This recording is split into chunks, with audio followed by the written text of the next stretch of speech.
నెల్లూరు జిల్లాలో మంత్రి నారాయణ పర్యటించారు. అనంతరం మున్సిపల్ పార్కులు, స్కూళ్లలో అభివృద్ధి పనులను పరిశీలించి పలు సూచనలు ఇచ్చారు.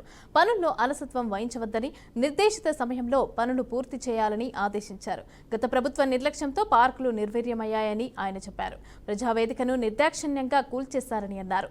5 ఏళ్లు దుర్మార్గపు పాలన సాగించారని ఆయన వాపోయారు. ఇక సీఎం చంద్రబాబు చొరవతో నిధులు సమకూర్చి అభివృద్ధి చేస్తున్నామని నారాయణ వెల్లడించారు.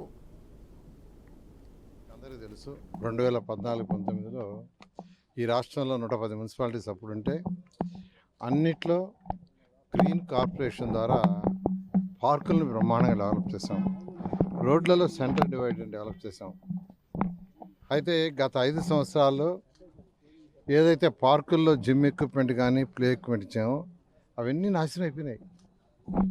నేను తిరిగితే స్ట్రక్ అయిపోయింది, వైర్ వేసి కట్టేస్తున్నారు వాడకుండా, బేరింగ్స్ పోయినాయి. ఇట్లా రాష్ట్రం అంతా ఉంది. ఇప్పుడు ఈరోజు మళ్ళీ గ్రీన్ కార్పొరేషన్ యాక్టివేట్ చేసి రాష్ట్రంలో అన్ని పార్కులను యాక్చువల్గా డెవలప్ చేయడానికి యాక్చువల్గా స్టార్ట్ చేసాం. ఈ నేపథ్యంలో నెల్లూరు సిటీ ఎమ్మెల్యేగా ఇక్కడ పార్కులు కూడా అన్నీ తిరిగి చూసి చేయాలనే ఉద్దేశంతో అధికారులకు ఆదేశించాను. మార్నింగ్ 5 గంటల నుంచి కరెక్ట్గా 5 గంటలకు యాక్చువల్గా అధికారులు ప్రజాప్రతినిధులు వచ్చారు. ఇవాళ ఉదయం లేచి దాదాపు ఒక 12 పార్కులు, అదేవిధంగా స్కూల్స్ ఒక 5 స్కూల్స్ యాక్చువల్గా విజిట్ చేయడం జరిగింది. స్కూల్లో కూడా పిల్లలకి చక్కగా ప్లే ఎక్విప్మెంట్ ఇవ్వాలి. దానికి సంబంధించిన మంత్రి గౌరవనీయ లోకేష్ గారితో కూడా నేను డిస్కస్ చేయడం జరిగింది.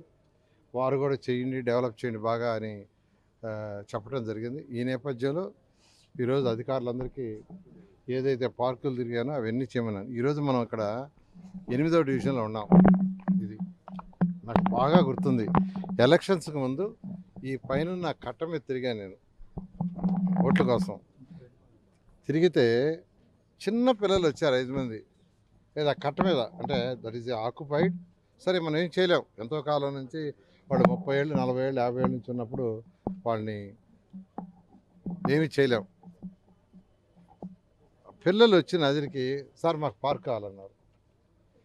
ఈ కట్ట మీద పార్క్ ఎక్కడ ఉందిరా, మీకు ఇంటికే స్థలాలు లేవు, రోడ్డు లేదు, ఉండేది 4 అడుగుల రోడ్డు, పార్క్ ఎక్కడ లేదు సార్, అది కూడా సార్ అక్కడ సైట్ ఉందని ఈ సైట్ని చెప్పారు. ఏదైతే రేబాల వాళ్ళ ఉందో సైట్ అక్కడ ఉంది సార్, ఆ బిల్డింగ్లను పడిపోయినాయి సార్, మీరు ఆ సైట్లో కట్టిమని చిన్న పిల్లలు. అంటే అలా ప్రజలు పిల్లలు యాక్చువల్గా దే ఆర్ ఆస్కింగ్ పార్క్. చిన్న పిల్లలు, ఎవరు పెద్దోళ్ళు చెప్పింది కూడా కాదు. నేను అన్నవారు ఈ కట్ట మీద ఎక్కడ సైట్ లేదు కదా, సైట్ ఉంటే నేను ఇమీడియట్గా నా సొంత డబ్బులైనా కట్టిస్తానంటే, కాదు సార్ అక్కడ సైట్ ఉంది సార్, బిల్డింగ్లన్నీ పడిపోయినాయి సార్ అని నేను చెప్పా. ప్రభుత్వం రాగా